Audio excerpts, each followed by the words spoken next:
মাধবপুর নামে একটা গ্রাম ছিল। সেই গ্রামে বসবাস করত দুই ভাই, অমর এবং রমেশ। তাদের বাড়ির পাশে একটা পুকুর ছিল। সেই পুকুরে ভালো মাছ হতো। যা মাছ হতো দুজনে ভাগ করে নিত। কয়েকদিন পরে হঠাৎ একদিন অমর গিয়ে তার ভাইকে বলল পুকুর ভাগাভাগি করার জন্য। রমেশ বলল, হ্যাঁ ঠিক আছে। কিছুদিন পরে দেখা গেল রমেশের পুকুরের দিকে ভালো মাছ হয়েছে আর অমরের দিকে তেমন মাছ হয়নি। রমেশ তার দাদাকে ডেকে বলল, দেখ আমার দিকে কত ভালো মাছ হয়েছে। সেটা শুনে অমর কিছু না বলে চুপ করে চলে গেল।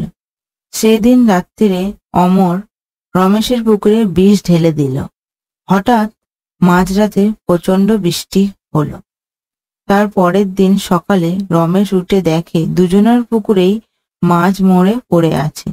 তারপর রমেশ দাদাকে গিয়ে জিজ্ঞেস করলো যে আমাদের পুকুরে কে বিষ দিয়েছে, তুই জানিস? অমর বলল, আমি দিয়েছি ভাই, ভুল করেছি। পরের ক্ষতি করতে গেলে সবসময় নিজের ক্ষতিই হয়।